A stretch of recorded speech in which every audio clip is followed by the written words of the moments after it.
স্বাগত ডেডলাইন ঢাকায়, আপনাদের সাথে আছি গোলাম কিবরিয়া। প্রতিদিনই আমরা মুখোমুখি হচ্ছি গা শিউরে ওঠা বিচিত্র অপরাধের খবরে। এর কোনোটি আমাদের সামাজিক বন্ধন বা সম্পর্ককে এমনভাবে প্রশ্নবিদ্ধ করে যা দেখে থমকে ওঠে প্রচলিত মূল্যবোধ। অপরাধ দমনের দায়িত্ব পুলিশের, কিন্তু নিজ ঘরে পরিবারের সদস্য বা আপনজনের হাতে নির্যাতিত নিহত হলে সেই দায় কার? আর যাদের উপর আমাদের নিরাপত্তা রক্ষার দায়িত্ব, তারাই বা সেই দায়িত্ব কতটা পালন করছে? বিষয়গুলো নিয়ে কথা হবে আজকে ডেডলাইন ঢাকায়। আজ আমাদের সাথে স্টুডিওতে আছেন দৈনিক সকালের খবরের সম্পাদক মোজাম্মেল হোসেন মঞ্জু, আছেন অভিনেতা শমী কায়সার এবং মনোচিকিৎসক ও কথা সাহিত্যিক অধ্যাপক ডক্টর মোহিত কামাল। স্বাগত আপনাদের। শেষের কথাটি দিয়ে শুরু করি। নিজ ঘরে আপনজনের হাতে নিহত নির্যাতিত হলে এর দায় কে নিবে, বা এটা কেন হচ্ছে এরকম ঘটনা? প্রথম কথা হচ্ছে, যদি কোনো একটা ক্রাইম ঘটে, কোনো একটা ঘটনা ঘটে, অথবা হত্যা ধর্ষণ কিছু ঘটে, আমরা বলি যে পিছনে মোটিভটা কি। পুলিশ যখন তদন্ত করে তখন তারাও মোটিভ খোঁজে, মনস্তত্ত্ববিদরাও কিন্তু দেখে যে মোটিভটা কি, এখানে পিছনে উদ্দেশ্যটা কি ছিল। কারণ আমাদের অনেকগুলো মোটিভ আছে। We are motivated by sex, we are motivated by approval from others, need of achievement, need of power, need of approval, এগুলি আমাদের ভিতরে কাজ করে। এবং এই কখনো পাওয়ারের জন্য, কখনো সেক্সের জন্য, কখনো কোনো একটা ক্রাইম করেছি সেটাকে ঢাকার জন্য আমরা আর একটা ক্রাইম করে ফেলি। সো মোটিভটা আমরা খুঁজি। যখনই পারিবারিক পরিমণ্ডলে কোনো অপরাধ সংগঠিত হয়, তখন আসলে এটাকে বাহিরের কেউ এসে করেছে নাকি পরিবারের কেউ এটার সাথে ইনভলভ। পরিবারের যদি কেউ ইনভলভ হয়, কেন ইনভলভ, কনফ্লিক্টটা কোথায়? এখন আমরা যতগুলো কেস বিশ্লেষণ করে দেখতে পাই যে ধরনের কোনো ক্ষেত্রে দেখলাম যে স্ত্রী স্বামীকে হত্যা করে ড্রয়ারে পর্যন্ত রেখে দিয়েছে, এরকম কোনো ঘটনা ঘটেছে। বলা হচ্ছে যে সম্প্রতি এরকম বেশ কয়েকটা ঘটনা ঘটেছে। সম্প্রতি বলা হচ্ছে স্ত্রী খুন করেছে, এটা বলা হচ্ছে। আমরা জানি না আসলে স্ত্রী খুন করেছে কিনা, কিন্তু বলা হচ্ছে। তাহলে এখানে দেখতে গেলে আমি দেখেছি যে পারিবারিক যে নৈতিক মূল্যবোধগুলো আমাদের, এটা অনেক ফাটল ধরে গেছে। পারস্পরিক যে শ্রদ্ধা এবং পরস্পরের প্রতি যে স্বচ্ছতা সম্পর্কে, সেগুলোর মধ্যে অনেক গ্যাপ তৈরি হয়ে গেছে, যার ফলে ছোটখাটো ইস্যুগুলো আমরা কমিউনিকেট করছি না। কমিউনিকেট না করার কারণে আমাদের মধ্যে দূরত্ব বেড়ে যায়, মিস ইন্টারপ্রিটেশন হয়, দ্বন্দ্ব ঘনীভূত হয়, এবং আলটিমেটলি আমরা একে অপরকে দুষতে থাকি। নিজের দোষটা কিন্তু দেখি না, অপরের দোষটা দেখি, এবং সেখান থেকে কিন্তু সিভিয়ার সংঘর্ষ হতে পারে। আরেকটা ঘটনার কথা যদি আমি বলি, কিছুদিন আগে একটি মেয়ে তার বাবা মাকে হত্যা করেছিল, খুব আলোচিত পুলিশ কর্মকর্তা। সেটা আমি বলছি যে মেয়ে কোনো বাবা মাকে হত্যা করে নাই। একটা মাদকাসক্তি কিশোরী তার একজন দম্পতিকে হত্যা করেছে যারা তার বাবা মা ছিল। খেয়াল করেন, যখন সে ড্রাগস নিয়েছে তখন কিন্তু ড্রাগস নেওয়ার কারণে তার মননশীলতা বদলে গেছে, তার ব্রেইন মেকানিজম বদলে গেছে। সে কিন্তু একটি অন্য কিশোরীতে পরিণত হয়েছে। সে কিন্তু আর সন্তানের যে বৈশিষ্ট্য থাকার কথা, বাবার প্রতি যে মৌলিক ভালোবাসা থাকার কথা, মমতা থাকার কথা, শ্রদ্ধা থাকার কথা, সব ভেনিশ হয়ে গেছে। পিছনে কি শুধুই মাদক কারণ নাকি অন্য কোনো কারণ? এখানে একটাই আমরা বলি যে মাদক যখন একটা বড় কারণ, বৈশিষ্ট্যগুলো বদলে যায়, তখন তাকে আমি আর বলবো না সে আমার সন্তান। সে কিন্তু মাদক নিয়ে একটা দানবে পরিণত হয়েছে। যদি রূপকথা আমি বলি, তার ব্রেনটা একটা রাসায়নিক বোমায় পরিণত হয়েছিল, সেখানে বিস্ফোরণ হয়েছে। যদি আমি এভাবে বলি, তখন কিন্তু সন্তানের বৈশিষ্ট্য নাই। এই জন্য আমি বলতে চাই যে কোনো সন্তান তার বাবা মাকে হত্যা করতে পারে না, তাহলে ধর্ম এবং বিজ্ঞান মিথ্যা হয়ে যায়। তাহলে সে কিন্তু বদলে গেছে। বদলে যাওয়া একটা কিশোরী যে অপরাধী হয়ে গেছে এবং সে হত্যা করেছে, যদি সে হত্যা করে থাকে, আমি সেইভাবে বলবো। সুতরাং আমাকে সবাই বলেছে যে কিশোরী সন্তান কিভাবে বাবা মাকে হত্যা করে, এটার ব্যাখ্যা হচ্ছে এটা, যখন মাদক নেই সে কিন্তু বদলে যায়, সে কিন্তু অরিজিনাল মমতার বৈশিষ্ট্য আর থাকে না। প্রত্যেকেরই কথাটা বলে রাখতে হবে। সুতরাং আমরা ঘরে ঘরে যেন ইনসিকিউর না হয়ে যায়, এই জন্য আমরা বলছি মাদক একটা বড় কারণ। রাতের বেলায় মদ খেয়ে আসলো হাজবেন্ড, মাতাল হয়ে আসলো, স্ত্রীকে পিটালো, সকালে পায়ে ধরে মাপ চাইলো, এতে করে তার মনটা বিষিয়ে যাচ্ছে, তার দেওয়ালে পিঠ থেকে যাচ্ছে। একসময় হয়তো সে চলে যাচ্ছে, আবার তাকে ধরে ধরে আনা হলো, আবার পিটালো। একসময় এইসব কারণে দ্বন্দ্ব সংঘাত তুঙ্গে ওঠে এবং একটি ভয়াবহ বিপর্যয় হয়ে যায়। আমি একটু শমী কায়সারের কাছে যাচ্ছি, এই কথার প্রসঙ্গেই আসি। মোহিত কামাল বলছিলেন যে মাদকাসক্তির কারণে মানুষ দানবে পরিণত হয়ে যায়, কিন্তু আমরা দেখেছি সাম্প্রতিক, যদি বেশ কয়েকটা ঘটনার দিকে ফিরে তাকাই, সবগুলো যে মাদকের কারণে হয়েছে তা না। মানুষ দেখা যাচ্ছে বাবা মা, স্বামী স্ত্রী, ভাই বোন, সন্তানদের কথাও অনেক ক্ষেত্রে ভাবছেন না। চরম পদক্ষেপ নিতে কোনো সামাজিক বন্ধন, পারিবারিক বন্ধন তাকে ঠেকাতে পারছে না। আমরা এরকম একটা অসহিষ্ণু জায়গায় কেন পৌঁছে যাচ্ছি? ধন্যবাদ। আসলে মোহিত আঙ্কেলের সাথে আমার বেশ কয়েকবার বিভিন্ন বিষয় নিয়ে কথা হয়েছিল, আপনার যদি মনে থাকে। বিষয়টা যেটা হচ্ছে সেটা হলো যে উনি যে মাদকাসক্তির কথা বললেন, আসক্তি একটি সোশ্যাল অবক্ষয় এবং এ ধরনের আরো অনেক অবক্ষয় আছে, কিন্তু আমরা যদি একটু রুটে যাই, আমরা যদি একটু গোড়ায় যাই যে কেন আসলে আমাদের এই অবক্ষয়ের জায়গাগুলো হচ্ছে, সেটার কারণটাই হচ্ছে এক ধরনের সামাজিক অস্থিরতা। এবং এই সামাজিক অস্থিরতাটা কোথা থেকে আসছে?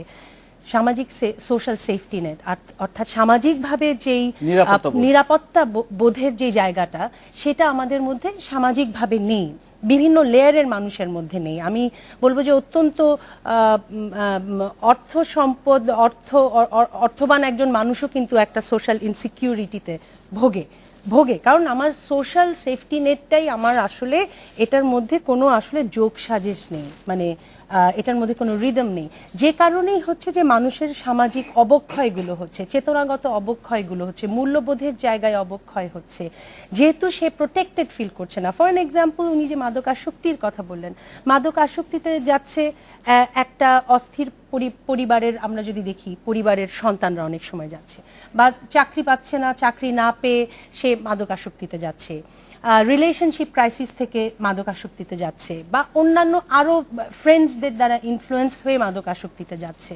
তো মাদক আসক্তি একটা কম্পোনেন্ট। আমাদের এই টোটাল গোড়াটাই হচ্ছে আসলে সোশ্যাল সেফটি নেট এবং সোশ্যাল সিকিউরিটি সিস্টেম।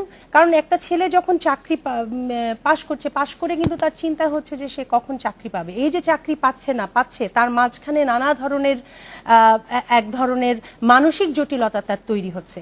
আমরা যদি এই মানসিক জটিলতাগুলো থেকে কিন্তু তার এক ধরনের মাদকের প্রতি বা অন্য ধরনের কর্মকাণ্ড, যেখানে ঘুষ নেওয়ার একটা প্রবণতা, ঘুষ দেওয়াটাও কিন্তু সামাজিক মূল্যবোধ অবক্ষয়ের একটা জায়গা, যেটা সোশ্যাল নর্মসে দাঁড়িয়ে গেছে। ঘুষ দেওয়াটাও কিন্তু এখন মানুষ এটাকে মনে করে না, তার মূল্যবোধের একটা অবক্ষয়ের জায়গা তৈরি হয়েছে, বা ঘুষ নেয়া।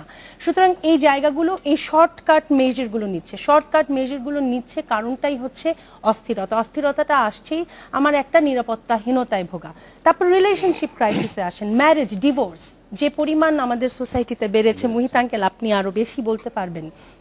রিলেশনশিপ ক্রাইসিস হচ্ছে বাবা মার সাথে সন্তানের রিলেশনশিপ ক্রাইসিস, স্বামী স্ত্রীর রিলেশনশিপ ক্রাইসিস, বা বয়ফ্রেন্ড গার্লফ্রেন্ড রিলেশনশিপ। এই যে ক্রাইসিসগুলো হচ্ছে, এই ক্রাইসিসগুলো আসলে বলে দেয় যে আমরা একটা অস্থির সমাজে বসবাস করছি।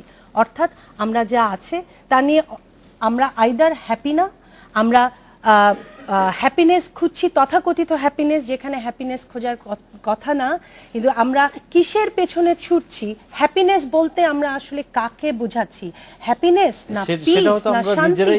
এক্স্যাক্টলি। আমাদের সেই ক্ষেত্রে আমার একটা কথা হচ্ছে সোশ্যাল সেফটি নেট। আমি আরেকটা জায়গা বলবো যে রাজনৈতিক অস্থিরতা টু সাম এক্সটেন্ট এটার জন্য দায়ী। রাজনৈতিকভাবেও আমরা একটা অস্থির জাতি আছি, সেখান থেকেও কিন্তু আমরা সামাজিকভাবে অস্থির। এবং আরেকটা জায়গা আমার কাছে মনে হয়, যেটা আমি বিভিন্ন সময় বলেছি, যে এডুকেশন সিস্টেম, ওভারঅল এডুকেশন সিস্টেমকে যখন এখন রিফর্ম হচ্ছে, এডুকেশন সিস্টেমে অনেক কাজ হয়েছে, বাট আমার মনস্তাত্ত্বিক আপলিফমেন্ট বলতে আমি কি বুঝাচ্ছি, মানে আমি একটা খুব ভালো চাকরি করলাম, আমার একটা খুব ভালো জব হলো, আমি বেশ কিছু সম্পত্তির মালিক হলাম, সেটার চেয়ে মনস্তাত্ত্বিক আপলিফমেন্ট, যেটা আমার মানসিক মূল্যবোধ, আমার মানবিক মূল্যবোধকে উন্নততর জায়গায় পৌঁছে, সেটা শিক্ষা ব্যবস্থা একটা বড় কম্পোনেন্ট। এবং এই কম্পোনেন্টকেও কিন্তু আমাদেরকে আসলে হেলায়, মানে আমরা এটাকে আসলে আমরা যদি একটু নেগলেক্ট করি চলবে না। তারপরে হচ্ছে পারিবারিক শিক্ষা। পরিবারে একটি স্বামী স্ত্রী, আমি ভীষণভাবে বিশ্বাস করি একটি সন্তান সুন্দর মনের হয় যখন সে দেখে তার পরিবারে তার বাবা মার মধ্যে ভালোবাসা আছে, স্নেহ আছে, মমত্ববোধ আছে, সম্মানবোধ আছে। সেই সন্তান, হলপ করে বলতে পারি, আপনারা, আমাদের তো অনেক ধরনের রিপোর্ট আছে, আমি মুহিত আঙ্কেলের সাথে বিভিন্ন সময় বিভিন্ন টপিক নিয়ে কথা বলেছি, যে এই অস্থির এবং সোশ্যাল সেফটি নেট তো একটা আছে, আরেকটা আছে পারিবারিক সেফটি নেট। আমি পারিবারিকভাবে কতখানি আমি সেফ ফিল করছি আমার পরিবারের কাছ থেকে, সেটাও খুব ইম্পর্টেন্ট। আমি একটু যাচ্ছি মঞ্জু ভাইয়ের কাছে। বেশ কয়েক বছর আগে, কয়েক দশক আগে একটি আলোচিত ঘটনা ছিল মুনির খুকুর যে রিমা হত্যা, একজন সাংবাদিকের কন্যা, সেটা ব্যাপক আলোচিত ছিল, মিডিয়াতে সারা দেশে আলোচনার খোরাক ছিল। কিন্তু সম্প্রতি কয়েক বছরে আমরা দেখছি যে এরকম অনেক ঘটনা ঘটছে, সেটা ততটা আলোড়ন তুলছে না, না মিডিয়াতে না মানুষের আলোচনা আসছে। এটার কারণ কি? এরকম ঘটনা বারবার ঘটে যাওয়া, আমরা কি গা শোয়া হয়ে যাচ্ছে? একটা ব্যাপার ঠিক, যে যখন সংখ্যায় বেড়ে যায় তখন সংবাদের গুরুত্ব হারায়। সংবাদের শুধু না, আপনার একটা আম খেতে ইচ্ছে করছে, যদি একটা আম থাকে 3টা লোক থাকে, তাহলে আপনার যতখানি ওখানে মনোযোগ থাকবে, যদি আপনাকে 100টা আম দেওয়া হয়, কোনো অভাব না থাকে, তাহলে আপনার কোনো মনোযোগ থাকবে না। তো এইটি কোনো সংবাদের ক্ষেত্রেই নয়। তবে সংবাদের ক্ষেত্রে আমি একটা বলবো যে আগে সব খবর আসতো না, এখন মিডিয়ারও যেমন প্রাচুর্য, খবরের প্রবাহেরও প্রাচুর্য, সেগুলো অনেক বেশি সংখ্যায় মাত্রায় আসছে। ইনফরমেশন ফেটিক বলে পর্যন্ত একটা কথা আছে, যে আপনি তথ্যের ভারে একেবারে ক্লান্ত হয়ে গেছেন, আপনি জানতে চান কিন্তু নতুন একটা তথ্য আপনাকে জানানো হচ্ছে, আপনি কিন্তু খুব নিস্পৃহ বোধ করছেন। এরকম ঘটনা, এই নিষ্পৃহতার এটাও একটা কারণ হতে পারে। এটা একটা মানে প্রাবল্যের জন্য এটি একটি হচ্ছে। আবার অনুভূতি বা আবেগ এর মাত্রা একটু স্তিমিত হতেই পারে এইগুলোর জন্য। আপনার আগে একটা সরল সমাজ ছিল, এখন সমাজটা ক্রমশ যে পরিবর্তনের মধ্য দিয়ে অনেক জটিল রূপ ধারণ করছে। কিভাবে? আগে এত বেশি স্তর ছিল না, এত বেশি মানে গোষ্ঠী, গ্রুপ ছিল না। সেই গ্রুপগুলোর মধ্যে এখন নানা রকম সংঘাত, স্বার্থের দ্বন্দ্ব, এগুলো কিন্তু আগের চেয়ে সংখ্যায় অনেক বেড়েছে। আমার একটা সাধারণ পর্যবেক্ষণ আছে, সেটা হয়তো আপনার আজকের আলোচনার যে মূল ভিত্তি সেটিকে খুব সমর্থন করবে না। সেটি হচ্ছে এই, যে আমরা সব সময় বলি যে বেড়ে যাচ্ছে, নারী নির্যাতন বেড়ে যাচ্ছে, পরিবারে দ্বন্দ্ব সংঘাত বেড়ে যাচ্ছে, অথবা অবক্ষয় ঘটছে। আমি দীর্ঘদিন সাংবাদিকতা করার অভিজ্ঞতা থেকে আমার যেটা মনে হয় সেটি হচ্ছে যে বাড়ছে কি কমছে এটা কিন্তু বলা খুব কঠিন। ধরুন মধ্যযুগে নারী নির্যাতন কি মাত্রায় ছিল, বা গ্রামে গঞ্জে কত ঘটনা ঘটল, মধ্যযুগকে তো আমরা আমাদের এই সমাজের আলোচনায় সঙ্গে আনছি না আলোচনায় আনবো বলছেন, না। কিন্তু এখন যত সহজে, যত আপনার প্রত্যন্ত এলাকার খবর পাওয়া যায়, আজ থেকে 10, 20, 30, 40 বা 50 বছর আগে সেটা পাওয়া যেত, পাওয়া যায় না। কাজে আমি বলছি যে, আর যে পরিসংখ্যানগুলো দেওয়া হয়, ধরুন বিভিন্ন রকম সংগঠন আছে না, এই যে মহিলা পরিষদ অথবা আইন সালিশ কেন্দ্র অথবা বিভিন্ন রকম ওয়াচডগ, মিডিয়া, তারাও যে বিভিন্ন সময় যে সমস্ত পরিসংখ্যান দেয়, আমাদের কিন্তু মনে রাখতে হবে যে বহুলাংশে বা মূলত এই পরিসংখ্যানগুলো যেগুলো রেকর্ডেড, কোথাও অভিযোগ করা হয়েছে, কোথাও মামলা দায়ের করা হয়েছে, সেইগুলো থেকে। তাহলে কি বাস্তব চিত্রটা তো আরো বেশি? তারপরেও আমি বলবো আপনার এই কথাটা যদি ধরে নিই মঞ্জু ভাই, তাহলে তো বলুন। বলতে হবে যে বাস্তবে ঘটনাগুলো ঘটছে আরো বেশি, কারণ রেকর্ডেড অবশ্যই। আমাদের সমাজে অবশ্যই, বেশি। ধরুন একটা অবশ্যই। পাশ্চাত্যের সমাজে, ইউরোপ বা আমেরিকাতে হয়তো বলা যেত যে 100টা ঘটনা ঘটলে 99.5টা ঘটনা রেকর্ডেড হয়।